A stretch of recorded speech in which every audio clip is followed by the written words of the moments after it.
खरीदने के लिए व्यापारी जा रहा है, सामान खरीदा गया उसमें लाभ ही हो, घर से गणेश पूजा करके जावे। बच्चे दुकान पर जा रहे हैं, नहा धो करके भगवान गणपति को ध्यान करके आपका व्यापार इतना बढ़ेगा, मैं आपका व्यापार बढ़वाना चाहता हूँ भगवान को प्रार्थना करके, इसलिए क्योंकि आपका व्यापार बढ़ेगा, आपका काम धाम बढ़ेगा, आपके पति की सैलरी बढ़ेगी, तभी तो आप खूब गौ माता के लिए सहयोग करेंगे। इसके लिए मेरी बहुत प्रार्थना रहती है भगवान को। और जब भी मैं किसी के घर जाता हूं तो उसके मंदिर में धूप लगा के प्रणाम करके कहता हूं, हे प्रभु, इस घर का आदमी जितना कमा रहा हो उसकी आवक उससे ज्यादा कर दीजिए। मैं सत्य इस व्यासपीठ से बोल रहा हूं, मैं निवेदन करके आता हूं, और उसका असर, उसका फल भगवान सुनता है। वो सुनता है इसलिए तो हम उसको सुनाते हैं, यदि वो नहीं सुनता होता तो हम क्यों सुनाते उसको। 12 नाम बिल्कुल पानी की तरह याद कर लीजिए, और जैसे आप अपने घर से निकलते हैं तो यात्रा में गणेश जी के 12 नाम लीजिए चलते समय, अपनी दुकान पर, ऑफिस में, कहीं भी आप अंदर प्रवेश कर रहे हैं उस समय वाणिज्य दऊ, व्यापार लोग, वाणिज्य कमाने वाले लोग, उस समय भगवान गणपति के ये 12 नाम लें। युद्ध है, यहाँ तक कहा गया कि आप युद्ध के लिए आप चले हैं। कोई फौजी, कोई घर से जाता है, बंदूक कंधे पर डालता है, कमर में बेल्ट कसता है, उसे भगवान गणेश का स्मरण करना चाहिए। भगवान गणेश उसे युद्ध में दुश्मन के सामने पराजित नहीं होने देंगे। एक अद्भुत कथा मैं आपको सुना रहा हूँ। छत्रपति शिवाजी मराठा के अद्भुत राजा हुए, माता जीजाबाई ने उन्हें जन्म दिया। माता जीजाबाई भगवान गणपति की परम भक्तानी है। उस नारी की बात मैं कर रहा हूँ, जब ये बच्चा गर्भ में पल रहा था तो माता जीजाबाई ने 9 महीने में संपूर्ण महाभारत पढ़ा था, और उस महाभारत को माँ के उदर में सुन पढ़ करके छत्रपति शिवाजी पैदा हुए। समर्थ गुरु रामदास जिनके गुरु थे, यवनों के साथ बहुत बड़ा युद्ध हुआ, मलेच्छों के साथ में, मथुरा की बात है, और ऐसा लग रहा था कि आज बड़ी जोर से यवन हावी हो जाएंगे। उसी समय छत्रपति शिवाजी ने भगवान गणेश जी का आह्वान किया, और उसी समय भगवान गणेश प्रकट हो गए। मथुरा के पास एक जयसिंहपुरा नाम की जगह, कभी आप जाएं उन गणेश जी का दर्शन कीजिए जो छत्रपति शिवाजी के स्मरण में प्रकट हुए थे। छत्रपति शिवाजी युद्ध जीत गए, मलक्ष पराजित हो गए। तो भगवान गणेश तो ऐसे, इनके बिना तो कोई काम बन ही नहीं सकता। और गणेश अनादि हैं। पार्वती और महादेव का विवाह होता है मंडप में, गुरुदेव बृहस्पति जी महाराज गणेश जी का पूजन कराते हैं। तो इसका मतलब है कि पार्वती मैया के यहाँ गणेश प्रकट हुए, भगवान गणेश तो उससे भी पहले के हैं, अनादि काल से भगवान गणेश हैं। और यहाँ तक वर्णन किया गया, शिव पुराण में वर्णन है कि जिस समय त्रिपुरा दहन भगवान महादेव करने के लिए जा रहे थे और इन राक्षसों को मारने के लिए जा रहे थे, तब भगवान महादेव ने भी गणेश जी का स्मरण करके अपनी प्रतिष्ठा चढ़ाई। गणेश जल तत्व के देवता हैं, जो गणेश जी की पूजा करेंगे पानी में डूबकर उनकी मृत्यु नहीं होगी, जल संबंधित उनको रोग नहीं होंगे। मेरी बात मान लो, इसमें हमारा कोई स्वार्थ नहीं है, आप ठीक से आनंद में रहें, इसलिए आपको हम सुना रहे हैं। 1 साल तक यदि किसी ने गणेश चौथ की कथा कर ली है, उसको आनंद हो जाएगा, किसी भी चीज की कोई कमी नहीं रहेगी। गणेश चतुर्थी की इतनी बड़ी महिमा है अपने आप में, और वहीं मैं यहाँ से निवेदन कर रहा हूँ, बस आप सुनते जाइए। तो का यात्रायाम च वाणिज्यौ युद्धे देवार्चने सुवे, देवताओं का अर्चन करते हैं तो सबसे पहले गणेश जी को फूल चढ़ाइए। आप शिवालय में भगवान महादेव को पूजा करते हैं तो सबसे पहले जल गणेश के ऊपर चढ़ाया जाता है, उसके बाद महादेव की पिंडी पर, उसके बाद कार्तिकेय को, उसके बाद माँ जी को, और उसके तत्पश्चात फिर वो जल है सबके बाद में नंदीश्वर को वो जल चढ़ाया जाता है। उसके तत्पश्चात फिर पहले जल से स्टार्टिंग है, फिर आप दूध वगैरह चढ़ाते हैं तो फिर गणेश जी, फिर भगवान महादेव की पिंडी पर, फिर गणेश, कार्तिकेय, माँ जी, उसके बाद में श्री नंदी। ये पूजा का ये क्रम है। जब पूजा आप आरंभ करते हैं तो सबसे पहले आह्वान भगवान गजानंद का ही होता है। लिखा भी है इसमें, देवार्चने शुभे, देवताओं का अर्चन करने में सबसे पहले यदि भगवान गणेश का नाम लिया जाएगा, शंकर जी कष्ट नहीं आने देंगे। आदमी सुरक्षित कहाँ है, रात को सोता है तो छाती के ऊपर पंखा घूम रहा है, कब टूट जाए, कब गिर जाए, कब प्राण चले जाए पता नहीं है। भगवान गणेश का स्मरण करने से व्यक्ति हर क्षण हर पल अपने आप में स्वस्थ है, तंदुरुस्त है और सुरक्षित है। रास्ते में जा रहे हैं, कहीं कोई पेड़ टूट करके गिर जाए, कहीं कोई और ऐसी आफत हो जावे, भगवान गजानंद ऐसे इनके 12 नाम लेकर के यात्रा करके निकलोगे आप यात्रा करने के लिए, भगवान गजानंद हर प्रकार से इस जीव की, इस भक्त की सुरक्षा करेगा। ऐसा गणेश पुराण में वर्णन है। मेरे सामने गणेश पुराण रखा है, इसका दर्शन कर लीजिए। जितनी भी बातें हैं वो इसी ग्रंथ से कही जा रही हैं। चौथ व्रत की महिमा जितना गणेश पुराण में और कहाँ मिलेगी। 2 ग्रंथ भगवान गणेश के व्याख्यान में बड़े अद्भुत हैं। एक का नाम है गणेश पुराण और दूसरे का नाम है मुद्गल पुराण, और दोनों ही ग्रंथ बड़े अद्भुत हैं। और आज हम मंगलवार के दिन भगवान गणेश जी की पूजा, गुजरात में आज भी गणेश की पूजा मंगलवार को लोग करते हैं। मंगलवार को भी गणेश जी की पूजा बहुत प्रभावशाली है, बुधवार को तो है ही, लेकिन मंगलवार को भी भगवान गणेश को बहुत पूजित, बहुत बड़ी, जैसे अमावस्या सोमवार को पड़ जावे तो उस अमावस्या की बड़ी महिमा है, उसी प्रकार से मंगलवार को यदि चौथ पड़ जाए तो अंगारक चौथ हो जाती है, सभी पापों को जला करके खत्म कर देती है वह चतुर्थी। तो आज भगवत कृपा से मंगलवार है। तारीख कितनी हो गई है? 21 मई हो गई है। और सीधाम वृंदावन में बैठकर हमें भगवान गजानंद की कथा सुनने का सौभाग्य प्राप्त हो रहा है। आप बोर तो नहीं हो रहे हैं? इस कथा को आप सुन लीजिए, बहुत आनंद हो जाएगा। कौन सुनाएगा इन कथाओं को आपको? खूब टीवी पर कथा आती हैं, आलोचना नहीं है। मैं तो सभी पूज्य वक्ताओं के चरणों में बड़ी प्रार्थना करता हूँ और खूब अच्छी अच्छी भागवत कथा सुना रहे हैं, राम कथा सुना रहे हैं, शिव पुराण सुना रहे हैं। लेकिन भगवान ने हमारे ऊपर कृपा कर दी है, कह दिया जो कोई नहीं सुना रहा है बेटा वो तू सुनाता रहे, वो फिर हम सुनाने में लगे हुए। कल पूर्णिमा की कथा कितनी अद्भुत थी, आनंद आ गया। परसों भरत हरि शतक की कथा हो कमाल हो गया। और आज हमें भगवान श्री गजानंद का चरित्र सुनने को, उनकी चौथ की कथा सुनने का सौभाग्य प्राप्त हो रहा है और आप सुन रहे हैं। लिखा है संकटे काम सिद्ध्यर्थम पूजिए यो गजानन। कोई संकट आया है, परेशानी आई है, घर में कोई बीमारी है, तो उस समय भगवान श्री गजानंद की, गणेश जी की पूजा करें।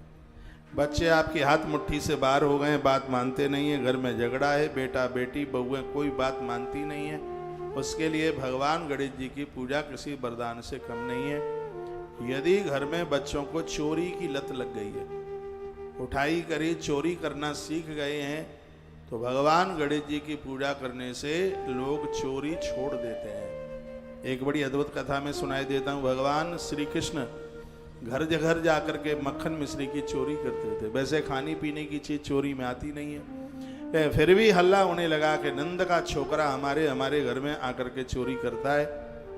तो ये बात यशोदा मैया ने सुनी तो मैया को तो बड़ो बुरो लगो। ये तो सभी चाहते हैं कि हमारा लला निर्दोष होए। तो मैया पंडित जी महाराज के पास पहुंची। हमारी भाषा समझ में आ रही है? मैया जाए के पहुंची। अब ब्रज की कथा है तो बाई तरीका से बोलना ही होगा। तो मैया ने जाए के पंडित जी महाराज गर्गाचार्य, वो महात्मा सांडल्य महात्मा के चरणन में मत्थो टेको और कही बाबा हमारी तो नाक में दम है गई, या लला ने बहुत नाक में दम कर रखी, हम बहुत परेशान हैं। और मैया कहते कहते रोई परी। माताओं की आंख में तो आंसू के पनारे 24 घंटा धरे ही रहे, जो समझ लो पतो ना इतने आंसू को अंते आए जाए।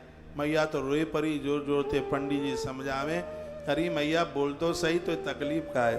बोली एक हुई तो ललाए छोकरो एक ही है, वो बेगर को चोरी करे है, गोपियाँ आए के शिकायत करे हैं। बाबा हम तुमसे प्रार्थना करवे के काजे आए हैं, हमारा लला सुधर जाए, ने कछु उपाय बताए दो।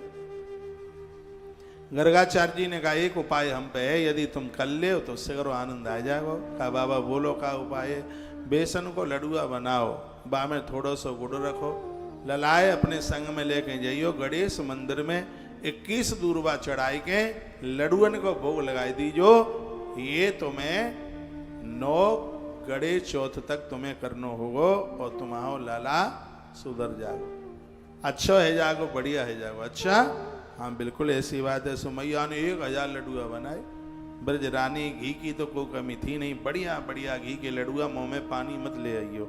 मैया ने लडुआ बनाए, कछु गुड़ की डेलियाँ लईं और परात वाने अपने मूड के ऊपर, सिर के ऊपर धरी, लला को लेके चल पड़ी। बोली लला आज चलो हम जय जय की पूजा करेंगे। सो मंदिर में पहुंची, गोकुल के पास में गणेश जी को मंदिर पहुंची, पूजा करी। पूजा करवे के बाद भोग लगावे को नंबर आयो, तब कही बोली मैया लाला आंख बंद करके चलो बाबा ते प्रार्थना करो और कहो बाबा भोग लगाए ले। कन्हैया ने आंख बंद करी और कहा बाबा भोग लगाए ले, उससे गए मत खाई जाइयो, कछु हमारे काजे हुई छोड़ दो। सो कन्हैया ने लड़ुआ उठाओ, सो गपक सो मुँह में लगाए लो। मैया बुलवा रही है, बोली का लला बोले हे गणेश हम अब कबू चोरी नहीं करेंगे। अब मुँह में तो लड़ुआ धरे हूँ, सो बोले कैसे। अब बोलती बंद। मैया ने देखी बात का है, जाके मुँह में तो उतर निकले का ही नहीं। जैसी आंख खोली तो लला के मुँह में तो लड़ुआ सटक रहो अपने आप ही। मैया बोली लला तेने नाक में दम कर दई और तू नाय मानो, तेने मंदिर में हूँ आए के जूठ बिठारो कर दयो। गणेश जी रुष्ट है जाएंगे, तेने सिगरो सामान लड़ुआ जूठे कर दे। कन्हैया बोले मैया जा में हमारी गलती कौन सी है, जा सूढ़ भाई भगवान ने जबरई सो लड़ुआ उठाए के गपक सो हमारे मुँह में धत दो, हमने खाए लो तो हमारी जा में गलती का है। मैया बोली ज़्यादा बातें मत बना, जो पत्थर को देवता कहूँ मुँह में लड़ुआ नहीं रख देगो। भगवान तो माँ की बात को सुन के अवाक से रह गए और मन ही मन कन्हैया सोचने लगे कि एक तरफ तू इन्हें पत्थर का समझ रही है तो दूसरी तरफ 1000 लड्डू बनाकर लाने की जरूरत क्या थी।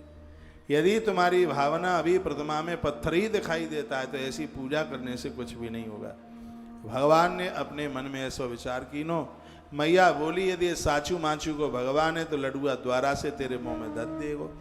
यदि द्वारा सो ते मुंह में लड्डुआ धत दे तो हम समझ लेंगे कि तेने चोरी नहीं करी। कन्हैया ने कहा मैया तू अबे ही देख। सो नेत्र बंद करे कन्हैया ने गणेश जी को कहा कि बाबा सुनो, 4 युगों में तुम देखो, तुम्हारा बड़ा प्रभाव है, हमारे नंद बाबू तुम्हारी रोज पूजा करें, गणेश चौथ की कथा सुने। आप ते हमारी प्रार्थना है, भले ही ते आई सूण कबू उठ के आगे नहीं आई होए, अब के बार बाबा कृपा कर दो, थार में से एक लडुआ उठाए के हमारे मुंह में धत दो। प्रार्थना कन्हैया गणेश जी से करने लगे। आश्चर्य यह हुआ प्रतिमा में से सूंड बाहर निकल करके आई, उसने लडुआ उठाकर कन्हैया के मुख में रख दिया। आकाश से फूलों की वृष्टि, जय जय उद्घोष का आनंद आ रहा था। मैया भगवान के चरणों में गिर पड़ी और भगवान श्री कृष्ण ने भी गणेश जी को बहुत वंदन प्रणाम किया। कन्हैया बोले मैया अब मैं कबू चोरी ना करेंगो, सूंड वाए भगवान ने मोते बोल दी है। उसी दिन से भगवान श्री कृष्ण ने ब्रज की चोरी करना बंद कर दिया। ये कथा कन्हैया के लिए नहीं है, कथा हमारे और आप सबके लिए। भगवान तो कोई क्या चोरी करेंगे, वो तो ईश्वर हैं। जगत को एक सिद्धांत दिया गया है कि यदि आप भगवान कृष्ण का वंदन पूजन करते हैं तो आपके बच्चे यशस्वी हो जाते हैं, दीर्घायु हो जाते हैं, बुद्धिमान हो जाते हैं। एक माता पिता की औलाद बढ़िया हो, एक गृहस्थ व्यक्ति के लिए इससे बड़ा और कोई सुख नहीं हो सकता, क्योंकि माता पिता अपनी औलाद के लिए जीते हैं। जब बच्चे भटक जाते हैं, गलत रास्ते पर चले जाते हैं, तो माता पिता को बहुत पीड़ा होती है। ये बच्चे ही माता पिता की गर्दन ऊपर कर देते हैं और यही उनकी नाक कटा देते हैं। बच्चे जिस माता पिता के पास औलाद बढ़िया है, धरती पर उनसे बढ़ करके धनवान कोई और दूसरा नहीं है। इसलिए तो बच्चों को चाहिए कि वो माता पिता का यश बढ़ाए। तो भगवान श्री कृष्ण कहने लगे मैया हम संकल्प करते हैं, हम आज ते कबू चोरी नहीं करेंगे। भगवान गणेश जी की पूजा करी है, भगवान गणेश जी की पूजा का प्रभाव है कि इससे बच्चे बन जाते हैं। बच्चों में बहुत बड़ा बदलाव आता है। तो सर्वकारेषु ये मर्ता पुरुमेनम गणाधिपतम। अंत में यही बात कह दी, जो भी कोई कार्य आप करते हैं उसमें गणेश का आह्वान कीजिए, गणेश जी का पूजन कीजिए, निर्विघ्न रूप से आपके सगरे काम बन जाएगा। बच्चे किताब खरीद करके लाते हैं, मैं तो उनको कहता हूँ ओम श्री गणेशाय नमः उस पर लिखिए, श्री गणेशाय नमः। आप बही खाता तैयार करते हैं, लिखिए श्री गणेशाय नमः। इस मंत्र का व्याख्यान है इसमें, श्री गणेशाय नमः। इसको अष्टाक्षरी मंत्र कहते हैं। ओम श्री गणेशाय नमः अष्टाक्षरी मंत्र है। इसमें 8 अक्षर हैं, पैसा बाजार में मारा नहीं जाएगा, इतना बड़ा प्रभावशाली मंत्र है। भगवान श्री गणेश जी का बड़ा अद्भुत मंत्र है। कहा गया है स्कंद पुराण में, कहा गया कि विवाह आदि संस्कारों में भगवान गणेश जी की पूजा जरूर कीजिए। आपके घर में नवीन वधू चल करके आई है, वर वधू से गणेश की पूजा कराइए, परिवार में कभी विखंडन नहीं होगा, घर में आनंद ही आनंद होगा। कलह, युद्ध, यात्रा हेतु प्रस्थान, कृषि, कर्म, गृह प्रवेश आदि के आरंभ में जो व्यक्ति भक्ति पूर्व गणेश जी का स्मरण करता है उसको सभी मनोवांछित फल हैं भगवान गणेश दे देते हैं। मैं यहाँ व्यासपीठ पर आता हूँ, खैर ये तो नजदीक आश्रम में ही रुका हूँ, ये तो थोड़ा पंडाल दूर होता है, तो हम एक तो हनुमान चालीसा का पाठ पूरा करते हैं, 12 नाम हनुमान जी के लेते हैं और 12 नाम गजानंद भगवान के लेते हैं, और बैठे बैठे ओम गम गणपतये नमः इस मंत्र का उच्चारण होता रहता है।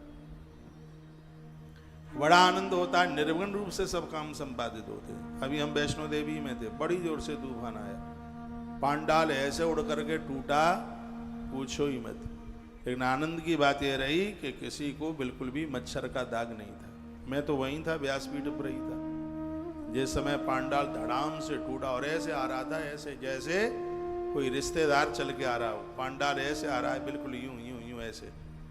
10 मिनट पहले हमने भक्तों को बोला था कि मामला गड़बड़ है, सब पंडाल से बाहर हो जाओ, तो सगरे पंडाल के बाहर चले गए। हम और एक आध बच्चा और वहां पर गुरुकुल का रुका हुआ था, मंच पर थे, मैं तो व्यासपीठ पर ही था। लेकिन उस समय मुझे लगा कि आज हमको भगवान गणपति ने बचा लिया, क्योंकि जब हम निकलते हैं तो भगवान गजानंद का नाम बड़ी श्रद्धा के साथ में लेकर के चलते हैं। ये बात हमारे लिए नहीं, बात आप सबके लिए। मैं उन 12 नामों की चर्चा आज आपके बीच में करूंगा जिसको गणेश पुराण में उन 12 नामों के महत्व का वर्णन किया गया, वो अभी आप सुनेंगे। तो संस्कार के समय पर, युद्ध यात्रा हेतु प्रस्थान करते समय, कृषि कर्म, कृषि कार्य, खेत में बीज आदि बोते हैं, फसल काटते हैं, खिलान बनाते हैं, उस समय भगवान गणेश का आह्वान होना चाहिए। गृह प्रवेश के समय पर तो भगवान गणेश की पूजा जरूर होनी चाहिए। जो व्यक्ति भक्ति पूर्वक गणेश जी का स्मरण करता है उसके सभी मनोवांछित फल भगवान गणेश जी सिद्ध कर देते। ऐसी कोई चीज नहीं है जो भगवान गणेश न दे पाए। गणेश जी को सुपारी, पान का पत्ता, लौंग, इलायची के साथ बहुत प्रिय है। गणेश जी के ऊपर पान के पत्ते पर शहद, जिसे विशेष अर्घ कहते हैं, भगवान गणपति को चढ़ाने की उसकी बड़ी महिमा है। इसलिए वो सूरदास जी ने आरती बनाई है, उसमें लिखा है कि पान चढ़े, फूल चढ़े और चढ़े मेवा, लड्डुअन के भोग लागे, संत करें सेवा। जय गणेश जय गणेश जय गणेश देवा। माता जाकी पार्वती पिता महादेवा। जय गणेश जय गणेश जय गणेश देवा। माता जाकी पार्वती पिता महादेवा। पूरी दुनिया की तो मैं क्या कहूँ, जो मेरी व्यासपीठ के फॉलो करने वाले हैं, मेरी व्यासपीठ के भक्त हैं, उनको मैं कहना चाहूँगा, गणेश चौथ का आप व्रत करते हैं तो इस चतुर्थी का व्रत तभी पूरा होता है जब आप गणेश जी के नाम की एक माला आप जपते हैं, ओम गम गणपतये नमः। और यह मंत्र आप अपने मन से नहीं जप सकते, इस मंत्र को पहले गुरु मुख से सुनिए। कोई भी मंत्र है उसको पहले गुरु के मुख से सुना जाता है, तभी उसके जपने का अधिकार मिलता है। नहीं तो समझ लीजिएगा कि उस मंत्र का कोई भी प्रभाव नहीं है। गड़बड़ी और बिना जानकारी के दवाई लोगे तो दवाई इन्फेक्शन भी पैदा कर सकती है, दवाई और भी दिक्कत पैदा कर सकती है। उसी प्रकार से मंत्र विज्ञान है। अनभिज्ञता में यदि इन मंत्रों को जपोगे तो सब उल्टा पुल्टा हो जाएगा। आज मंत्रों के साथ बड़ी खिलवाड़ हो रही है। किताबों में तो मंत्र मिल ही जाते हैं, ना कोई विधि है, ना जप करने की कोई आरंभता, कुछ भी नहीं है। इसलिए किसी जानकार गुरुजनों के चरणों में बैठकर उस मंत्र के बारे में आप समझें। एक मंत्र है श्रीमद् भागवत जी में, उसका नाम है नारायण कवच का मंत्र है ओम विष्णवे नमः। कथा आती है वृत्रासुर ने वज्र के सहित इंद्र को निगल लिया था अपने पेट में, लेकिन उस मंत्र के महात्म्य में लिखा हुआ है कि यदि कोई नारायण कवच के मंत्र का जप करता है, यदि काल के पेट में भी चला गया होगा तो जिंदा बाहर आ जाएगा। और ऐसा ही हुआ, वृत्रासुर के पेट में चले गए देवराज इंद्र, और वहीं उन्होंने ओम विष्णवे नमः इस नारायण कवच के मंत्र का उन्होंने उच्चारण किया, पेट फट गया वृत्रासुर का और देवराज इंद्र बाहर निकल करके आ गए। ये मंत्रों का विज्ञान बड़ा अद्भुत है। हनुमान जी नित्य जप करते हैं, राम जी को अपने बंधन में कर लिया। सुमिर पवन सुत पावन नामू, अपने वश कर राखे राम। मंत्र के प्रभाव से हनुमान जी ने राम जी को अपने वश में कर लिया। यदि आप कोई न कोई मंत्र नहीं जपते हैं, आप अपनी जिंदगी के साथ बहुत बड़ा अपराध कर रहे हैं। भगवान के नाम का नित्य जप कीजिएगा, माला पर बैठ करके करें। तो यदि उतना टाइम नहीं है तो चलते फिरते आप उन भगवत नाम का उच्चारण करें। हर हाल में, हर स्थिति में 2 अक्षर हैं, हरि हरत पापानी। ये दोनों नाम ऐसे हैं जो पापों का हरण कर डालते हैं। तो जब तक दिए में तेल रहता है, ज्योत जलती रहती है। जब तक भजन रूपी तेल हमारे हृदय में रहता है, तब तक पुण्यों की ज्योत जलती रहती है। जब तक पुण्यों की ज्योत जलती रहेगी, किसी भी प्रकार का दुख नजदीक आ नहीं सकता। आप जानते हैं पांडवों को 12 वर्ष का वनवास, 13 साल का ज्ञातवास क्यों मिल गया? क्यों ये ऐसा हो गया? राजसूय यज्ञ से तो पहले हुआ नहीं। इतना बड़ा यज्ञ करने के बाद और तत्काल उनको वन में जाना पड़ा, ऐसा क्यों? पांडवों से अपराध हो गया। क्या अपराध हुआ था पांडवों से? पांडवों से अपराध हुआ, धर्मराज दुष्टन ने अपनी पत्नी द्रौपदी को जुए के दांव पर रख दिया। पुण्य उसी समय छीन हो गए थे, पुण्य खत्म हो गए। वहां देवी भागवत में एक बात कही गई है, जब तक व्यक्ति के पास पुण्य रहते हैं तब तक उसके पास किसी भी प्रकार की कोई तकलीफ आती ही नहीं है, उसको किसी भी प्रकार का कोई कष्ट आता ही नहीं है। देवी भागवत में वर्णन है, जितनी भी बीमारियां हमको घेरती हैं हमारे किए गए कर्मों का परिणाम है वो, और क्या है। घर में गलत बच्चे जन्म ले लेते हैं, किए गए कर्मों का वो परिणाम है वो। हम दूसरों को दोष देते हैं, ये ऐसा है वो वैसा है। पति ठीक नहीं मिला है, किए गए कर्मों का परिणाम है। पत्नी ठीक नहीं मिली है, किए गए कर्मों का परिणाम है। सास ससुर ठीक नहीं मिले या बहू ठीक नहीं मिली, ये किए गए कर्मों का ही परिणाम है। कर्म हमारा अच्छा कुल के पाप को धोता है, इसलिए हमें अच्छे कर्म करने की आवश्यकता होती है। उसी के लिए शास्त्र हमें प्रेरित करते हैं। हम देखिए, जो लोग संस्कृत पढ़ते हैं उनके नाम के आगे शास्त्रीय शब्द लगता है। ये शास्त्रीय शब्द सिर्फ डिग्री लेने से ही नहीं है। नाम के पीछे जाकर के, जैसे माताओं के नाम के पीछे देवी शब्द लगता है, इसी प्रकार से पांडित कर्म करने वाले लोगों के पीछे शास्त्रीय शब्द लगता है। तो शास्त्रीय का मतलब है जो अब अपना जीवन शास्त्र विधि के ही साथ जी रहा है, अपने मन मुताबिक नहीं जी रहा। शास्त्र जो कह रहे हैं वो वही जिंदगी जी रहा है, उसको शास्त्रीय कहते हैं। इसलिए पूरी दुनिया उनके ऊपर विश्वास करती है। लेकिन अब नकली शास्त्री बन करके हम घूमें, वो तो ठीक नहीं है। हमें और आपको सबको शास्त्रीय पद्धति के अनुसार ही जिंदगी जीने की आवश्यकता है, जीवन जीने की जरूरत है। हमसे कोई अपराध ना हो। यदि हम किसी न किसी प्रकार के कष्ट में हैं तो अवश्य में हमसे कोई न कोई अपराध हुआ है। ये पक्का पक्का और पक्के वाला पक्का है। इसलिए हम अपने पुण्यों को बढ़ाएं। कल मैं कौन सा था, नारदीय पुराण, बृहद नारदीय पुराण, उसमें लिखा है कि पापी व्यक्ति रोज पाप करता है तो उसके पाप बढ़ते जाते हैं, और पुण्यात्मा व्यक्ति रोज पुण्य करता है इसलिए उसके पुण्य बढ़ते जाते हैं। तो अपने पुण्यों को बढ़ाइए। जब आप हमारे पुण्यों में वृद्धि होगी, ये धरती पर हम बहुत सुकून के साथ जिएंगे। 6 काम रोज करो। जो अनजान में जो अपराध होते हैं, इन 6 कामों से वो रोज कट जाते हैं। 6 काम रोज करो, एक भी दिन मत चूको। मेरी बात मान लो, ठीक रहोगे। नहीं तो मरते समय इतनी वेदना होगी, तकलीफ होगी कि 20 करोड़ बिच्छू डंक मार रहे हो, इतनी तकलीफ होगी। आज तो तुम जवान हो तो पता नहीं लगता, लेकिन बाद में पता लगता है। 6 काम में पहला काम है प्रातः जागो तो सबसे पहले भगवान का नाम लो। 6 कामों में दूसरा काम है सूर्य निकलने से पहले स्नान करो। सूर्य निकलने से पहले स्नान करने पर शरीर में 3 रोग नहीं होते।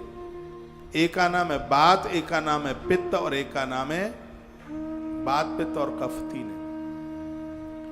जिसका बात बढ़ता है उसकी मोटाई बढ़ती है, उसका मोटापा बढ़ता है, उसकी चर्बी बढ़ती है, कोलेस्ट्रॉल बढ़ जाता है, हार्ट अटैक जैसी बीमारियां हो जाती हैं। बादी बड़ा खतरनाक रोग है ये। और दूसरा है पित्त, पेट संबंधी बीमारियां उसको हो जाती हैं, पचता नहीं है, दस्त हो जाएंगे, पेट में पचेगा नहीं, जो भी खाएगा उल्टी करेगा, बपन करेगा, यानी पेट का तंत्र है, नाभि के ऊपर नीचे का स्थान है, वो सब कमजोर हो जाएगा। 3 ही तो बीमारियां, 3 बीमारी में से 5000 बीमारियां जन्म लेती हैं। मैं आयुर्वेद की किताबें पढ़ रहा हूँ इसलिए मुझे जानकारी है। तो तीसरी और है जिसका नाम है कफ। कफ बिगड़ता है तो छाती डैमेज हो जाती है, यहाँ तक कि फेफड़ों में पानी भर जाता है, लोग टीबी के शिकार हो जाते हैं, यहाँ का जो तंत्र है वो सब खत्म हो जाता है, व्यक्ति किसी काम का रहता नहीं है। तो मैं एक बार फिर निवेदन करना चाहूँगा, सोने का, जागने का, नहाने का, भोजन करने का समय बना लो। हम लोग स्वस्थ हैं, इसलिए स्वस्थ हैं कि सूर्य भगवान की किरण निकलती है, उससे पहले स्नान करते हैं। जो सूर्य उदय के बाद बहुत देर में स्नान करेंगे वो ब्लड प्रेशर की उच्चता और उसकी न्यूनता से बच नहीं सकते। मैं छाती ठोक करके कह सकता हूँ, उनका ब्लड प्रेशर या ऊपर जाएगा या नीचे जाएगा, वो सही नहीं हो सकता, अपने बराबर में होगा ही नहीं। जिस व्यक्ति का 80 to 120, 80 से 120 जिसका ब्लड प्रेशर है वो बिल्कुल स्वस्थ है, लेकिन जिनका नीचे 55-60 चला गया है, ऊपर 85-90 है, उनकी तो स्थिति गड़बड़ हो रही है। तो आप अपने स्नान के टाइमिंग से ठीक कीजिएगा। ज्यादा चाय पियोगे ब्लड प्रेशर नीचे जाएगा, ज्यादा नमक खाओगे तो ब्लड प्रेशर ऊपर जाएगा। तो ऐसी चीजों को आप क्यों पाल रहे हैं? महात्मा चरक ने कहा था कि जिस देश में नीम और नींबू होता है और वहाँ के लोग बीमार हो रहे हैं, मुझे आश्चर्य लगता है। श्वास की बीमारी नहीं होगी जिंदगी में, नीम खाते रहोगे, और कभी भी ब्लड प्रेशर नहीं बिगड़ेगा यदि नींबू चूसते रहोगे। तो कोई बहुत ज़्यादा पैसा खर्च हो ऐसी बात नहीं है। मैं रोज नीम की पत्तियाँ लेता हूँ, इन बच्चों को पूछ लेना, मैं बीमार नहीं हूँ, मैं ठीक हूँ। नीम की पत्तियाँ लेता हूँ क्योंकि ज़्यादा बोलने से बोलने वालों को श्वास की बीमारी हो जाती है, इसमें श्वासें बहुत खर्च होती हैं। बोलने में बहुत एनर्जी लगती है, बहुत ताकत लगती है बोलने में। यदि कोई गृहस्थ व्यक्ति 20 बच्चे पैदा कर दे तो भी उसको उतनी शक्ति अर्जित नहीं, उसकी उतनी शक्ति का विनिमय नहीं होता जितना कि एक वक्ता को बोलने में जितनी उसकी एनर्जी लगती है। नाभि से लेकर के ऊपर तक पूरा अंदर का फेफड़ा चलता है, इतनी उसमें ताकत शक्ति लगती है। और ज़्यादा तरह से बोलने वाले वक्ता लोगों को अंत में श्वास की बीमारी हो जाती है। तो उसके लिए नीम की कोमल पत्तियां किसी वरदान से कम नहीं। तो इन पत्तियों का प्रभाव मैंने देखा है। मैं अपना ब्लड प्रेशर भी चेकअप कराता रहता हूँ, मेरा ब्लड प्रेशर 80-120 ही रहता है, भगवान की कृपा से। नज़र नहीं लगे, ईश्वर कृपा करे, 80-120 ही रहता है। जिंदगी में कभी 100, भले ही कोई मशीन ला के अभी लगा दे व्यासपीठ पर नाप के, 80 से 120 ही रहेगा। क्यों? इसलिए क्योंकि हम लोगों का जीवन जीने का सिस्टम ठीक है। और ऐसा नहीं है कि हम निठुल्ले बैठे, काम आपसे भी ज़्यादा है। आप तो पापड़ खाएंगे लेटे लेटे, फेफड़ों में पानी जाएगा, खड़े होके पानी पिएंगे, आप मानेंगे नहीं। आप तो पापड़ भी लेटे ही लेटे खाएंगे। कोई व्यक्ति कहता है रात को कमर फूल गई, मैंने कहा क्या हुआ? का बाथरूम नहीं गया। हमने कहा क्यों नहीं गया? वो कहता है बाथरूम थोड़ा कमरे के बाहर था। अब ऐसे आलसी प्रमादियों को क्या कहोगे? एक व्यक्ति कहता है रात भर नींद नहीं आई, मैंने कहा क्या हुआ? का बल्ब जल रहा था। का बंद क्यों नहीं किया? का स्विच सामने वाली दीवार पर था। इसलिए 100 आलसी मरे तब एक एक तो पैदा हो रहा है। क्या कहोगे आप? अपने शरीर का ध्यान नहीं है, फिर कोड़ते रहते हैं, पड़े रहते हैं। अस्पतालों में सबसे बड़ा नरक है अस्पताल। और पुण्य क्षीण हो रहे हैं यदि आप जा रहे हैं अस्पताल। अस्पताल क्यों? मंदिर जाएंगे हम। मंदिर तो तब जाएंगे जब पुण्य बढ़ेंगे तब। तो अपने शरीर का ध्यान रखिए ना, स्वास्थ्य का ध्यान रखिए।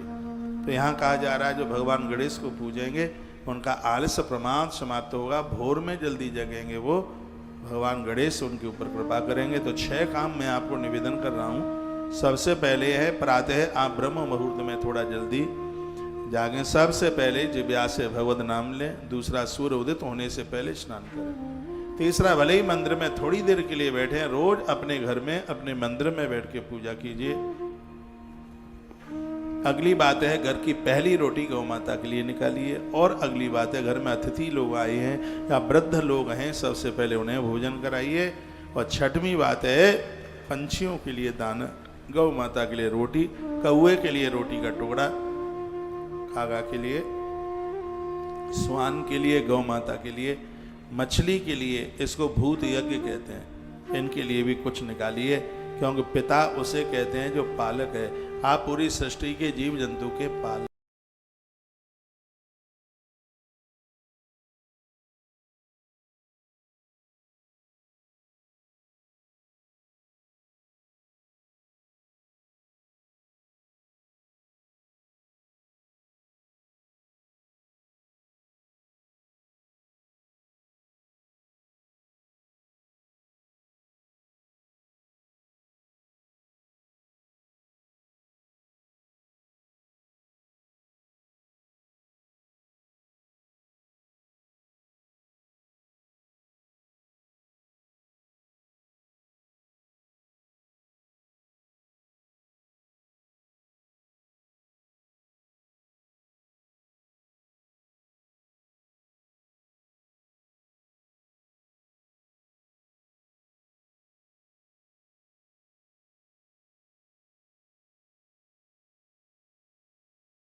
बोलिए बांके बिहारी लाल की, श्री हनुमंत बलवंत महाराज की।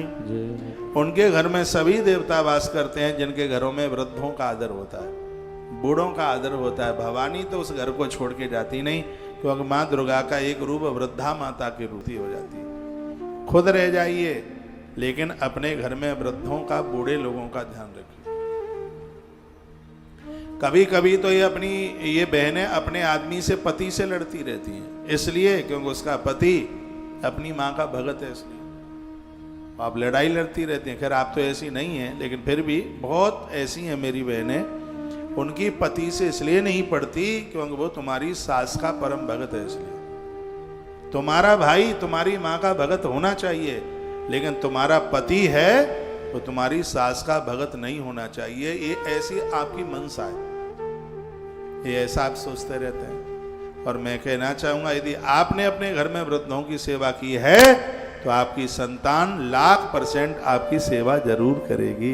ये प्रकृति का नियम है, जो तुम करते हो वही तुम पाते हो, एक्स्ट्रा कुछ नहीं है। ये जो भी कुछ मिल रहा है बैंक में, आपको जो जमा है वही तो मिलेगा आपको, कुछ और थोड़ी किसी और के खाते का थोड़ी आ जाएगा। आपने जमा किया तो अच्छा सा जमा कीजिए, अपने पुण्यों को जमा कीजिए। तो संकट एकाम सिद्ध्यर्थम, घोर संकट में भी जो हमें बचा लेता है उसे भगवान गणपति कहते हैं। तो 6 काम मैंने आपको बोल दिए।